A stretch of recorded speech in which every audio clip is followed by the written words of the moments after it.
యేసు లోక రక్షకుడు, యేసు పాప విమోచకుడు, యేసు లోక రక్షకుడు, యేసు పాప విమోచకుడు. ఎంత ఘోర పాపినైనను ఎంచక మరి క్షమించును.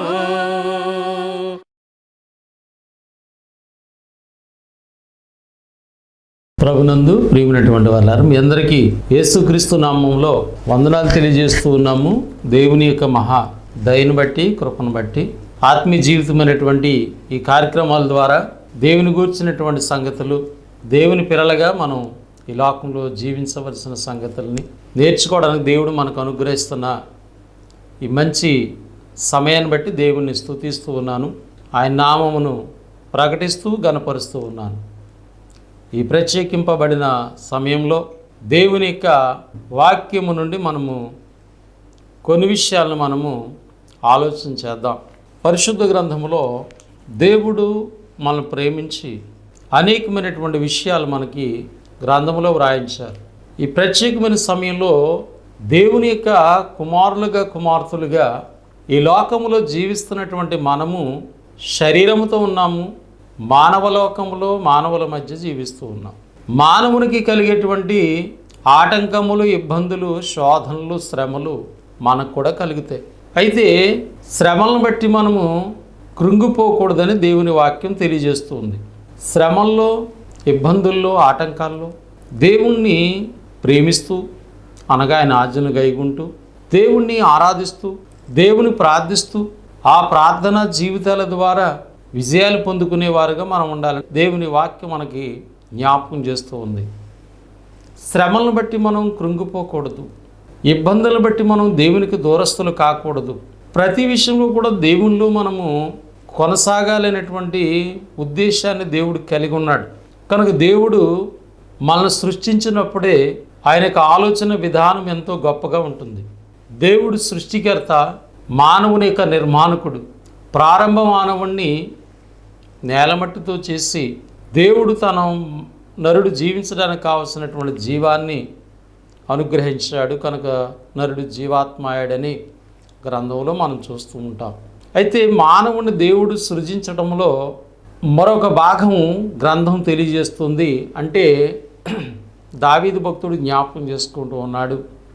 139వ కీర్తన 13వ వాక్య భాగంలో, నా అంతరంద్రియములు నీవే నిర్మించితివి, నా తల్లి గర్భమందు నన్ను నిర్మించిన వాడవు నీవే అని చెప్పాడు. అంటే అంతరంద్రియములు అనేటువంటి విషయాన్ని మనం ఆలోచన చేసినప్పుడు మానవుడు శరీరము, ఆత్మ ఇవే కాకుండా మానవుని దేవుడు అంతరంద్రియాలు నిర్మించాడు మానవుడికి. అందులో ఒకటి హృదయము, రెండవది మనస్సు, మూడవది మనస్సాక్షి. హృదయము మానవుని యొక్క ఆలోచనతో నింపబడి ఉంటుంది. వాస్తవంగా హృదయం అనేటువంటి దేవుడు తన ఆలయంగా ఉండాలని, దేవునికి ఆలయంగా ఉండాలని దేవుడు హృదయాన్ని చేశాడు. ఇక్కడ హృదయం ఏంటంటే స్పందిస్తూ ఉంది. రెండవదిగా మనస్సు అనేటువంటిది ఆలోచనలకి నిలయం. మనస్సులో నుండి మానవుని యొక్క ఆలోచనలు పుడుతూ ఉన్నాయి. మూడవదిగా మనస్సాక్షి. మనస్సాక్షి అనేటువంటిది గద్దించడానికి, మానవుని గద్దించడానికి దేవుడు ఏర్పాటు చేశాడు. అంటే మనిషి చేస్తున్నటువంటి పనుల్లో, ఆలోచనలో అది మంచిదా చెడ్డదా, ఇది చేయొచ్చా చేయకూడదని మానవుని గద్దించే విధంగా దేవుడు మనస్సాక్షి అనేటువంటిది ఏర్పాటు చేశాడు. కనుక మానవ జీవితంలో మనస్సాక్షిని బట్టి మానవుడు బ్రతకాలి, మనస్సాక్షిని బట్టి మానవుడు జీవించాలి. కనుక ఈ మనస్సాక్షి చాలా అవసరం క్రైస్తవ జీవితంలో. పేతురు గారు ఒక సందర్భంలో ఒక మాట వ్రాస్తూ, పేతురు రాసిన మొదటి పత్రిక 2వ అధ్యాయము 19వ వాక్య భాగంలో, ఎవడైనను అన్యాయముగా శ్రమ పొందుచు దేవుని గూర్చిన మనస్సాక్షి కలిగి దుఃఖము సహించిన ఎడల అది హితమగును. ఎవడైనను అన్యాయముగా శ్రమ పొందుచు దేవుని గూర్చిన మనస్సాక్షి కలిగి ఉండాలి. అంటే శ్రమలు చాలా అన్యాయంగా వచ్చేసాయి. శ్రమలు రాట కారణాలు ఒకటి, మనం చేసుకున్నటువంటి అపరాధములు, మనం చేసుకున్నటువంటి ఆలోచనలు. రెండవదిగా సాతాను. మూడవదిగా ఒకవేళ దేవుడు మనల్ని పరీక్షించవచ్చు. నాలుగవదిగా మనం ఆలోచన చేస్తే సాధారణము మానవ జీవితాల్లో శ్రమలు. ఈ శరీరంలో ఉన్నటువంటి వ్యక్తికి శ్రమలు సహజం. కాబట్టి ఇక్కడ వాక్య భాగం మనకి ఏం చెప్తుందంటే, ఎవడైనను అన్యాయముగా అంటే తనకు తానుగా శ్రమలు తెచ్చుకోలేదు, కానీ ఇక్కడ ఈయనకి శ్రమలు రావటం చాలా అన్యాయం అనే మాట చెప్పబడింది. శ్రమ పొందుచు, శ్రమలు వచ్చాయి, కానీ ఈయన దేవుని గూర్చిన మనస్సాక్షి కలిగి ఉన్నాడు. తన మనస్సాక్షి ఎలాంటిదంటే దేవుని గూర్చిన మనస్సాక్షి కలిగి ఉన్నాడు. కనుక ఈ శ్రమలను ఆయన సహిస్తూ ఉన్నాడు. ఒకవేళ దేవుని చేత నేను పరీక్షింపబడుతున్నానా, లేదా అపవాది నన్ను శోధిస్తుందా, దేవుని గూర్చిన మనస్సాక్షి కలిగి అది సహించిన ఎడల అది దేవునికి ఇష్టం అనేటువంటి మాట ఇక్కడ పేతురు మనకి జ్ఞాపకం చేస్తూ ఉన్నారు. కనుక ఈ సమయంలో దేవుని గూర్చిన మనస్సాక్షి మనము కలిగి ఉన్నామా అని మనం ఆలోచన చేద్దాం. దేవుడు మనస్సాక్షిని ఎందుకు ఇచ్చాడు? గద్దించడానికి ఇచ్చాడు. నువ్వు చేసే ఆలోచనలు, నువ్వు ఆలోచించేటువంటి విషయాలు అవి దేవునికి ఏమైనా వ్యతిరేకంగా ఉన్నాయేమో, నీకు ఇబ్బంది తెచ్చేటువంటి పరిస్థితులు ఉన్నాయేమో. కనుక మనస్సాక్షిత గద్దించబడ్డం అనేటువంటి చాలా ప్రాముఖ్యమైనటువంటి సంగతిగా దేవుని వాక్యం మనం గమనిస్తూ ఉన్నాం. అయితే ఈ మనస్సాక్షి విషయంలో మనం ఎలా ఉన్నామనేటువంటిది ఆలోచన చేయాలి. దేవుని కూర్చిన మనస్సాక్షి నేను కలిగి ఉన్నానా? ఉంటే నేను ఎలా ఉంటాను? ఇదిగో పేతురు చెప్తున్నాడు, ఇదిగో దేవుని గూర్చిన మనస్సాక్షి నువ్వు కలిగి ఉంటే నువ్వు శ్రమల్ని సహిస్తావు, దేవునికి ఇష్టమైనటువంటి బిడ్డగా ఉంటావు. ఉదాహరణకి యేసు ప్రభు వారి యొక్క జీవితాన్ని చూసినట్లయితే మనలాగా ఆయన కూడా శరీరాన్ని అమర్చి దేవుడు ఈ లోకానికి పంపించాడు. ఆ శరీరంతో దేవుని యొక్క ఉద్దేశములను, దేవుని యొక్క ఆలోచనలు భూమి మీద నెరవేర్చాడు. ఆయన అన్యాయంగా తీర్పు తీర్చబడ్డాడు, అన్యాయపు తీర్పు పొందాడు. ఆయన నోట పాపం లేదు, నోట కపటం లేదు, ఆయన పాపం చేయలేదు, దూషింపబడి బదులు దూషించలేదు. ఎన్ని చేసినప్పటికీ అన్యాయంగా తీర్పు తీర్చి ఆయన సిలువ వేయడానికి ఏర్పాటు చేస్తున్న కార్యక్రమం మనం చూస్తాం. ఆ సందర్భంలో తండ్రి వీరు ఏం చేస్తున్నారో వీరు తెలియదు అని ఆయన మాట్లాడాడంటే ఆయనకి ఏ మనసు ఉందో తెలుసా? దేవుని గూర్చిన మనస్సాక్షి కలిగి ఉన్నాడు ఆయన. అవును, దేవుడు నన్ను ఈ లోకానికి పంపించడంలో, తండ్రి ఈ లోకానికి పంపించడంలో ఆయన ఉద్దేశం ఏంటి? నా శరీరము ద్వారా సర్వమానవాళి యొక్క పాపములను మోయాలి, ఆ పాపములకు శిక్ష నా శరీరములో జరగాలి. ఆ దేవుని గూర్చిన మనసు ఆయన కలిగి ఉన్నాడు. కనుక వాటన్నిటిని కూడా నేను సహించుకున్నాడు, దేవునికి ఇష్టడయ్యాడు. ఈనాడు శ్రమలు వచ్చినప్పుడు అది మనం చేసుకునే శ్రమలా, అపవాది శోధిస్తుందా, దేవుడు ఒకవేళ పరీక్షిస్తున్నాడా మనల్ని, లేదు సహజంగా మానవులకు వచ్చేటువంటి శ్రమలు ఉన్నాయి, ఒకవేళ అలాంటివి వచ్చాయా? నీ మనస్సాక్షిని బట్టి, నా మనస్సాక్షిని బట్టి నేను ఆలోచించకుండగా, నా మనస్సాక్షి చేత నేను గద్దెంపబడకుండగా, దేవుని గూర్చినటువంటి మనస్సాక్షి లేకుండా నేను జీవించినట్లయితే నేను దేవునికి ఇష్టమైనటువంటి కుమారుడిగా, కుమార్తెగా నేను జీవించలేను. కనుక ఇక్కడ మనం ఆలోచన చేస్తున్నాము, మనస్సాక్షి గూర్చి మనము ఆలోచన కలిగి ఉండాలి. తిమోతికి రాసినటువంటి మొదటి పత్రిక 1వ అధ్యాయము 18-19 వచ్చిన భాగంలో అపోస్తుడైనటువంటి పౌలు తిమోతి గారికి మనస్సాక్షిని గూర్చిన సంగతి నేర్పించాడు. ఏమనంటే, నా కుమారుడివైన తిమోతి, నీవు విశ్వాసమును మంచి మనస్సాక్షి కలిగిన వాడే. నువ్వెలా ఉండాలి? విశ్వాసం కలిగిన వాడిగా ఉండాలి. రెండోది, మంచి మనస్సాక్షి కలిగిన వాడిగా ఉండాలి. ఎందుకనంటే నిన్ను గూర్చి ముందుగా చెప్పబడిన ప్రవచనములు చెప్పున ఈ మంచి పోరాటం పోరాడవలనని వాటిని బట్టి ఈ ఆజ్ఞ నీకు అప్పగించుచున్నాను. అట్టి మనస్సాక్షిని కొందరు త్రోసివేసి, మంచి మనస్సాక్షి అంటే దేవుని గూర్చిన మనస్సాక్షిని కొందరు త్రోసివేసి, మనస్సాక్షిని గద్దిస్తుంది. నువ్వు చేస్తున్నటువంటి పనులేంటి, నీ ఆలోచనలేంటి, దేవుడు నిన్ను ఎందుకు ఏర్పాటు చేసుకున్నాడు, దేవుడు నీ అంతరంద్రియాల్లో మనస్సాక్షి ఎందుకు పెట్టాడు, మనసును ఎందుకు పెట్టాడు, హృదయాన్ని ఎందుకు పెట్టాడు? నీ హృదయం మోసపోయే స్థితిలో ఉందేమో, నీ మనసు దేవునికి వ్యతిరేకంగా ఆలోచిస్తుందేమో, కానీ నీ మనస్సాక్షి నేను గద్దిస్తూ ఉంది. గద్దిస్తేనే అది మంచి మనస్సాక్షి. విశ్వాసమును మంచి మనస్సాక్షి కలిగిన వాడిగా నువ్వు ఉన్నావా లేదా ఆలోచన చేసుకోవాలి తిమోతి. అయితే కొందరు అట్టి మనస్సాక్షిని త్రోసివేసి విశ్వాస విషయమై ఓడ బద్దలైపోయిన వారి వలె ఉన్నారు. కొందరు ఏం చేస్తారంట, తిమోతికి చెప్తున్నాడు, మనస్సాక్షిని త్రోసివేసేవారు. అంటే మనస్సాక్షిని గద్దిస్తుంటే నువ్వు దేవుణ్ణి నమ్ముకుని ఇలా జీవిస్తున్నావేంటి, దేవుణ్ణి నమ్ముకుని నువ్వు త్రాగుతున్నావేంటి, దేవుణ్ణి నమ్ముకుని నువ్వు చెడు పనులు చేస్తున్నావేంటని నీ మనస్సాక్షి నేను గద్దిస్తూ ఉంటుంది. దేవునికి వ్యతిరేకంగా ఇలాగ ఆలోచిస్తున్నావేంటి, నీ మనస్సాక్షి గద్దిస్తూ ఉంటుంది. అయినప్పటికీ కూడా నువ్వు మనస్సాక్షిని త్రోసివేస్తే, మనస్సాక్షిని నువ్వు ఆలోచన చేయకపోతే, తిమోతితో చెప్తున్నాడు, కొందరు ఉన్నారు ఇలాగా, కొందరు త్రోసివేసే వాళ్ళు ఉన్నారు మనస్సాక్షిని.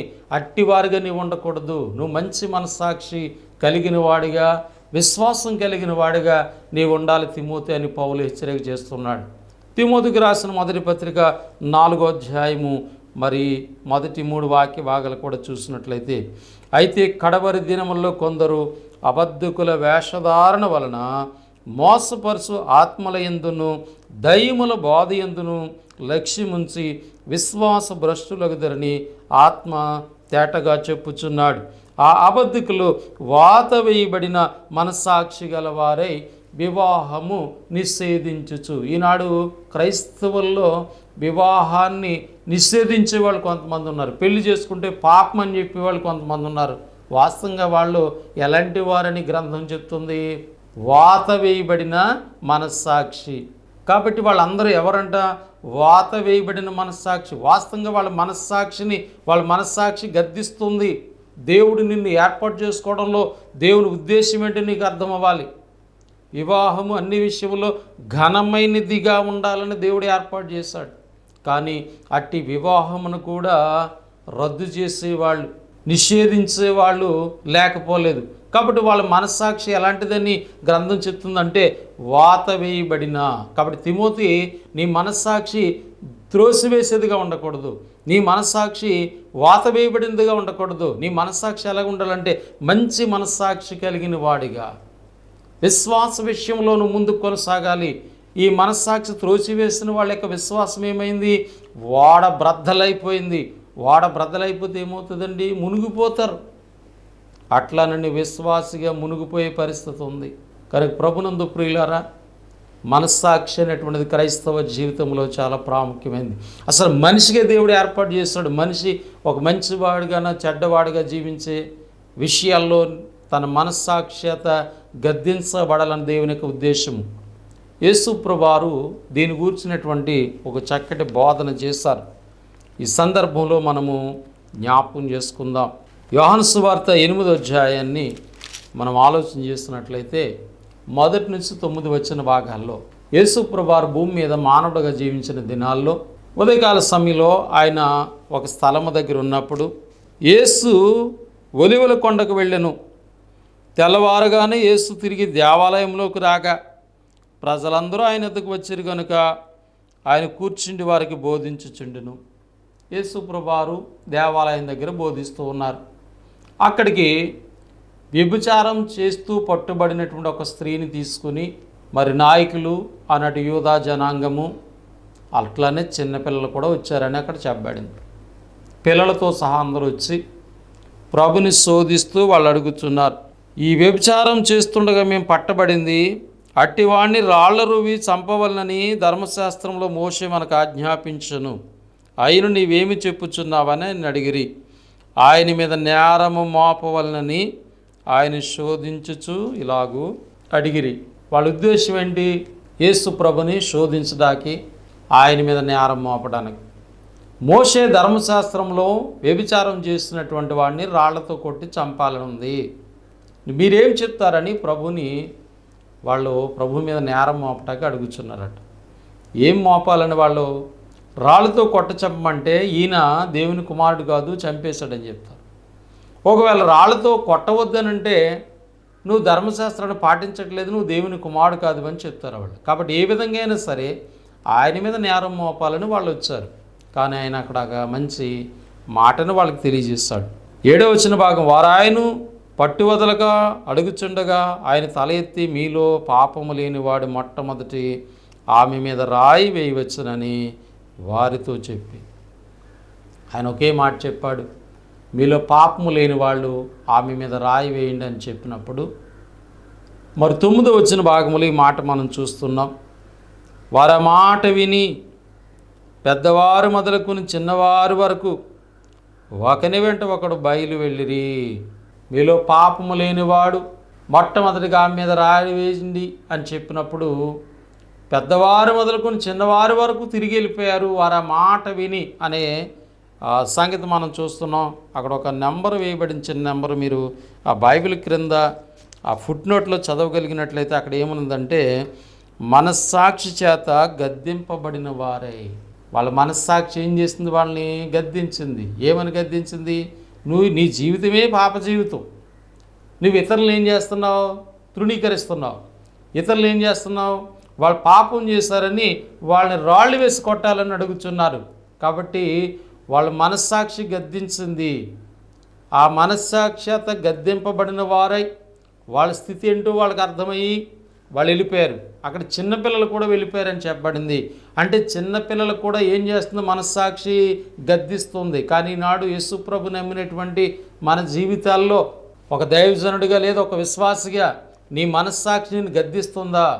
ప్రభుని నమ్మిన తర్వాత నీ జీవితం ఎలాగుంది?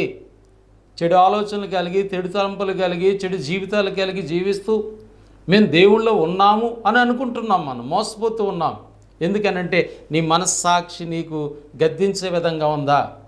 నీ మనస్సాక్షి నేను గద్దించకపోతే వాత వేయబడిన మనస్సాక్షి గలవాడవేమో, మనస్సాక్షిని త్రోసివేసేవాడవేమో. తిమోతికి పౌలు నేర్పించాడు. నీ మనస్సాక్షి ఎలాగుంది తిమోతి? కొందరు వాత వేయబడిన మనస్సాక్షి కలిగిన వారు ఉన్నారు, కొందరు మనస్సాక్షిని త్రోసివేసేవారు ఉన్నారు. ఎందుకంటే మనస్సాక్షి గద్దిస్తుంది. ఇదిగో ఇక్కడ వీళ్ళని గద్దించింది. కాబట్టి మనస్సాక్షిత గద్దింపబడిన వారై పెద్దవారు వెళ్ళిపోయారు, చిన్నవారు వెళ్ళిపోయారు. అంటే చిన్నవారిలో పెద్దవారిలో కూడా మనస్సాక్షి గద్దించింది కనుక వాళ్ళ స్థితి ఏంటో వాళ్ళకి అర్థమైంది. నేను పాపంలో ఉండి ఇతరుల పాపంలో ఉన్న వాడిని శిక్షించడం ఏంటి? నేను పాపంలో ఉండి ఇతరులకు చేయటం ఏంటి? కాబట్టి వారు మనస్సాక్షిత గద్దింపబడింది. కాబట్టి ఒక అన్యాయపు తీర్పు తీర్చకుండా, ఒక స్త్రీని చంపబడకుండా, వాళ్ళ మనస్సాక్షి వాళ్ళ పాపంలో పడకుండా అక్కడ వాళ్ళు నడిపించినట్లుగా మనం చూస్తున్నాం. కనుక యేసు ప్రభు చెప్పినటువంటి బోధ విన్నటువంటి వాళ్ళకి అర్థమైంది, వాళ్ళ మనస్సాక్షులు పనిచేశాయి. కాబట్టి అపోస్తుల బోధ అని మనం చెప్పుకుంటూ ఉన్నాం. అపోస్తుల యొక్క బోధలో మనం కొనసాగుతున్నామని క్రైస్తవులు చెప్పుకునేటువంటి మనము మరి దేవుని యొక్క మనస్సాక్షి కలిగినటువంటి వారుగా మనం ఉన్నామా లేదా అనేటువంటిది ఆలోచన చేయాలని గ్రంథం తెలియజేస్తుంది. అపోస్తుడైనటువంటి పౌలు తన జీవితాన్ని మనకెన్నో చక్కటి సందేశాలను ఆయన బోధించినట్లుగా మనం గ్రంథం నుంచి చూస్తూ ఉంటాం. అపోస్తుల కార్యములు 23వ అధ్యాయం 1వ వాక్య భాగాన్ని మనం చూసినప్పుడు పౌలు గారు ఒక సభ ఎదుట నిలబడ్డారు. ఈ సందర్భంలో ఆయన మాట్లాడుతూ ఉన్నారు. ఏమనంటే, పౌలు మహాసభ వారిని తేరి చూసి, సహోదరులారా, నేను నేటి వరకు కేవలము మంచి మనస్సాక్షి గలవాడునై దేవుని ఎదుట నడుచుకొనుచున్నాను. పౌలు గారి జీవితం ఎలాగుందంటండి? మంచి మనస్సాక్షి కలిగినటువంటి వాడిగా దేవుని ఎదుట నడుచుకుంటున్నాను అని చెప్తున్నాడు. కాబట్టి దేవుని పిల్లలు ఎలాంటి వారుగా ఉండాలి? మంచి మనస్సాక్షి కలిగిన వారుగా, మనస్సాక్షి చేత గద్దింపబడిన వారిగా, మనస్సాక్షి చేత నడిపింపబడినటువంటి వారుగా దేవుని ఎదుట మనం నడుచుకోవాలి. అపోస్తుల కార్యం 24వ అధ్యాయం 16వ వాక్య భాగంలో కూడా పౌలు, ఈ విధము నేను దేవుని ఎడలను మనుషుల ఎడలను ఎల్లప్పుడూ నా మనస్సాక్షి నిర్దోషమైనదిగా ఉండినట్లు అభ్యాసము చేసుకొనుచున్నాను. ఎలాంటి అభ్యాసం, ఎలాంటి అలవాటు చేసుకున్నాడంటే ఆయన దేవుని ఎడల మనుషుల ఎడల మంచి మనస్సాక్షి, తన మనస్సాక్షి నిర్దోషమైనదిగా. కాబట్టి తన మనస్సాక్షికి ఏ విధమైన దోషము మోపబడినటువంటి రీతిగా, ఏ విధమైన దోషం ఏంటి? త్రోసివేసే మనస్సాక్షిగా అదైంది, వాత వేయబడిన మనస్సాక్షిగా అదైంది. కనుక మంచి మనస్సాక్షి కలిగినటువంటి వాడిగా, అనగా దేవుని గూర్చిన మనస్సాక్షి కలిగినటువంటి వాడిగా పౌలు యొక్క జీవితాన్ని మనము గ్రంథము ద్వారా చూస్తూ ఉన్నాం. కనుక ప్రియమైనటువంటి దేవుని కుమారులుగా, కుమార్తెలుగా మంచి మనస్సాక్షి, దాన్ని గ్రంథం చెప్తుంది, నిర్మలమైన మంచి మనస్సాక్షి కలిగి దేవుణ్ణి ఆరాధించేవాడుగా ఉండాలి. కాబట్టి ఈనాడు ఆరాధన యాంత్రికమైపోయింది మాట అండి. యాంత్రికంగా కాదు, నీ మనస్సాక్షిని బట్టి దేవుణ్ణి ఆరాధించాలి. నీ మనస్సాక్షి దేవుని విషయంలో ఎలా ఉంది? దేవుడు ఆత్మస్వరూపిని దేవుణ్ణి ఆరాధించాలంటే ఆజ్ఞలు ఉన్నాయి. చాలామంది ఆజ్ఞలు త్రోసివేస్తూ ఉన్నారు. ఆజ్ఞలు అనుసరించకుండా అనేక మంది త్రోసివేస్తున్నారు. అట్లాంటి ఆరాధన దేవుడు అంగీకరించడు. మనస్సాక్షిని బట్టి దేవుణ్ణి ఆరాధించాలి. పరిశుద్ధ గ్రంథంలో అపోస్తుడైనటువంటి పౌలు యొక్క జీవితాన్ని చూస్తున్నప్పుడు మనకు ఎన్నో విషయాలు గ్రంథము జ్ఞాపకం చేస్తున్నట్లుగా వాక్య భాగాన్ని బట్టి మనం గమనిస్తూ ఉన్నాం. కాబట్టి దేవుని గూర్చినటువంటి మనస్సాక్షి కలిగినటువంటి బిడ్డలుగా మనం ఉండాలని దేవుడు మన అంతరంద్రియాల్లో హృదయము, మనస్సాక్షి ఏర్పాటు చేశాడు. అటువంటి మనస్సాక్షి కలిగిన వారుగా మనం ఉండాలని దేవుడు మనల్ని క్రీస్తు రక్తంలో కడిగి మన శుద్ధి చేసి దేవుని సన్నిధికి వచ్చేటువంటి అవకాశం ఇచ్చారు. ఎబ్రీ పత్రికల మాటలు మనం చూస్తూ ఉన్నాం. 10వ అధ్యాయము 22వ వాక్య భాగం. మనస్సాక్షికి కల్మసము త్రాసుకున్నట్లు ప్రోక్షింపబడిన హృదయం గలవారమును నిర్మలమైన ఉదకంతో స్నానము చేసిన శరీరం గలవారమై ఉండి విశ్వాస విషయంలో సంపూర్ణ నిశ్చయిత కలిగి యథార్థమైన హృదయంతో మనం దేవుని సన్నిధానమునకు చేరుదాం. కాబట్టి నీ మనస్సాక్షిని బట్టే దేవుని సన్నిధికి వెళ్ళి దేవుణ్ణి ఆరాధించేటువంటి స్థితి కలిగిన వారుగా మనం ఉండాలి. కాబట్టి వాళ్ళ శరీరాన్ని బట్టి, మనుషుల యొక్క ఉద్దేశాలను బట్టి దేవుణ్ణి ఆరాధిస్తూ ఉన్నారు. నీ మనస్సాక్షి ఎప్పుడు దేవునికి వ్యతిరేకంగా నడిపించబడదు. మంచి మనస్సాక్షి కలిగిన వారుగా దేవుణ్ణి ఆరాధించేటువంటి బిడ్డలుగా మనం ఉండాలి. అంటే ఆరాధన కూడా మన మనస్సాక్షి చాలా అవసరం, కానీ దాన్ని త్రోసేస్తున్నారు చాలామంది. వాత వేయబడిన మనస్సాక్షి కలిగిన వారికి ఉండాలి. కానీ అక్కడ పేతురు మనకు జ్ఞాపకం చేశాడు, దేవుని గూర్చిన మనస్సాక్షి కలిగి ఉండి నువ్వు శ్రమలు సహించినట్లయితే అది దేవునికి ఇష్టం. కాబట్టి ఈ లోకంలో మనం జీవించడానికి ఎలాంటి పరిస్థితులు ఉన్నా మనస్సాక్షి, దేవుని గూర్చిన మనస్సాక్షి కలిగి యేసుక్రీస్తు ఏ విధంగా శ్రమలు సహించాడు, మనం కూడా అట్టి మనసు కలిగి మనం జీవించాలి. కనుక ప్రభునందు ప్రియమైనటువంటి వారులారా, కొరింథీయులకు రాసిన 2వ పత్రిక 1వ అధ్యాయం 12వ వచన భాగంలో అపోస్తలుడైన పౌలు, మా అతిశయమేదనగా లౌకిక జ్ఞానమును అనుసరింపక దేవుడు అనుగ్రహించు పరిశుద్ధతతోనూ నిష్కాపట్యముతోనూ దేవుని కృపని అనుసరించి లోకములు నడుచుకుంటామనియు విశేషంగా మీ ఎడలు నడుచుకుంటామనియు మా మనస్సాక్షి సాక్ష్యమిస్తుంది. అక్కడ ఒక దినాన్న దేవుడి దగ్గర నీ మనస్సాక్షి, నా మనస్సాక్షి సాక్ష్యం ఇస్తుంది. పౌలు గారు అంటున్నారు, ఇదిగో మా మనస్సాక్షి ఏమని సాక్ష్యం ఇస్తుంది అంటే, ఇదిగో మేము ఈ లోకంలో దేవుని యొక్క దాసులుగా లౌకిక జ్ఞానం అనుసరించలేదు, ఈ లోక జ్ఞానాన్ని బట్టి మేము అనుసరించలేదు, కానీ దేవుడు అనుగ్రహించు పరిశుద్ధతోనూ నిష్కాపట్యముతోనూ దేవుని కృపని అనుసరించి ఈ లోకంలో మేము నడుచుకున్నాం, విశేషంగా సంఘం ఎడల మేము నడుచుకున్నామని మా మనస్సాక్షి సాక్ష్యం ఇస్తుంది అంటున్నాడు. మరి మన మనస్సాక్షి దేవుని దగ్గర ఏ విధమైన సాక్ష్యం ఇస్తుంది? లోకంలో మనం ఎలా నడుచుకున్నాం, ఏ విధంగా జీవించాం, దేవునికి ఏ విధంగా వ్యతిరేకంగా జీవించాం, నీ మనస్సాక్షి నా మనస్సాక్షి గద్దిస్తుంది, అది సాక్ష్యం ఇస్తుంది. కనుక దేవుడు మనస్సాక్షిని ఏర్పాటు చేయడంలో చాలా ఆలోచన ఉంది. కాబట్టి దేవుని గూర్చిన మనస్సాక్షి కలిగి మనం జీవించాలి, దేవుని ఆరాధించాలి, దేవుని వెంబడించాలి. దేవుడు అట్టి కృపట్టి ప్రేమ మనందరి జీవితంలో దయచేయాలని ప్రేమతో మాటలు తెలియజేస్తూ ముగిస్తూ ఉన్నాను. మీ అందరికీ నా వందనములు. దయగల మా తండ్రి, ప్రేమగల ప్రభు, పరిశుద్ధుడా, మీకు కృతజ్ఞతలు స్తోత్రాలు చెల్లిస్తూ ఉన్నాం. దేవుని గూర్చిన మనస్సాక్షి గురించి కొన్ని విషయాలు మేము ఆలోచించాం, వాటిని అర్థం చేసుకుని అనుసరించే జీవితాలు ఇవ్వండి. ప్రేమతో విశ్వాసంతో ఈ కార్యాలను ప్రోత్సహించిన స్థానిక సంఘ బిడ్డలు సహకారాలను బట్టి, ఛానల్ వారిని బట్టి, పరిచయం చేస్తున్న బిడ్డలను బట్టి స్తుతులు. ఈ మాటలు ఏ ప్రాంతాల్లో వింటూ ఉన్నారు అటు బిడ్డల జీవితాల్లో వారి మనస్సాక్షి మీకు ఇష్టమైన మనస్సాక్షి కలిగిన బిడ్డలుగా జీవించడానికి సహాయం చేయండి. అపవాది క్రియలు లయపరచండి, విశ్వాస జీవితాలు బలపరచండి. మీ ప్రేమకు పాత్రలుగా మమ్మల్ని స్థిరపరచండి. ప్రభు రాకడకు సిద్ధపరచమని యేసుక్రీస్తు నామములో ప్రార్థన అడిగి వేడుకొనుచున్నాము తండ్రి, ఆమేన్. మీ అందరికీ వందనములు. దేవుడు మిమ్మల్ని మీ కుటుంబములను దీవించి ఆశీర్వదించునుగాక. ఆమేన్. Thank you. సింహాసనాసీనుడా యేసయ్యా, నీ ముఖము నే చూడ బహు ఆశయా. సింహాసనాసీనుడా యేసయ్యా, నీ ముఖము నే చూడ బహు ఆశయా. సింహాసనాసీ మనిషి బ్రతుకు ఏ పాటిది, మాయమయ్యే ఆవిరి వంటిది. ఈ మనిషి బ్రతుకు ఏ పాటిది, మాయమయ్యే ఆవిరి వంటిది. కలకాలమేమి ఉండిపోవు మురిసిపోకు నేస్తమా, లోకం శాశ్వతము కాదు మోసపోకు మిత్రమా. కలకాలమేమి ఉండిపోవు మురిసిపోకు నేస్తమా, లోకం శాశ్వతము కాదు మోసపోకు మిత్రమా. మనిషి మాయ మతం మత్తు ధనం దగా దేవుడే దిక్కు, మనిషి మాయ మతం మత్తు కులం కుళ్ళు దేవుడే దిక్కు. మనిషి బ్రతుకు ఏ పాటిది, మాయమయ్యే ఆవిరి వంటిది. ఈ మనిషి బ్రతుకు ఏ పాటిది, మాయమయ్యే ఆవిరి వంటిది. పుట్టి తెలుసుకున్నావి లోకముందని, మరణిస్తే తెలుస్తుంది మరో లోకముందని. పుట్టి తెలుసుకున్నావి లోకముందని,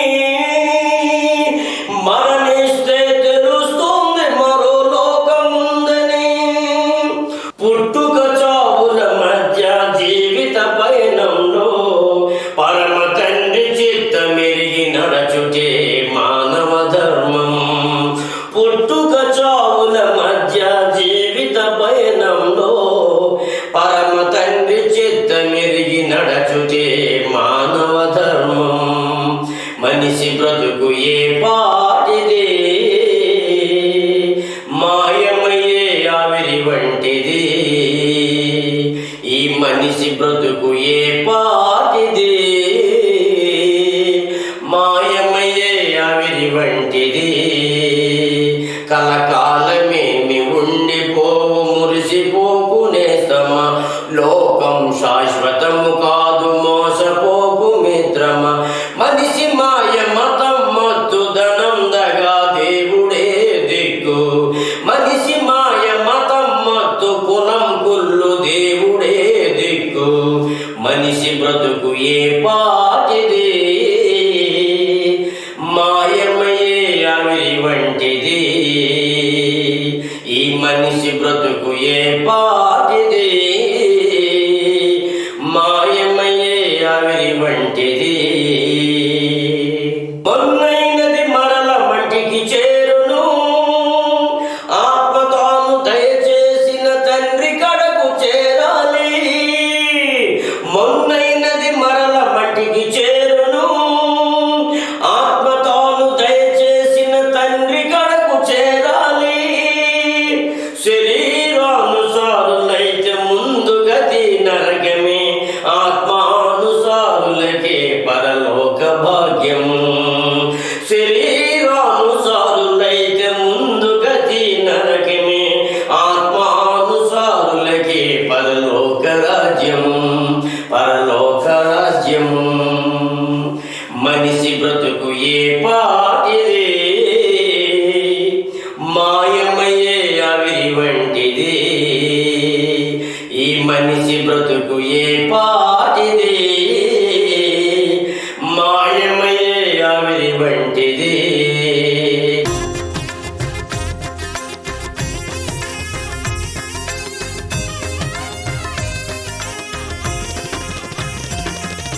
ఆశతో నేను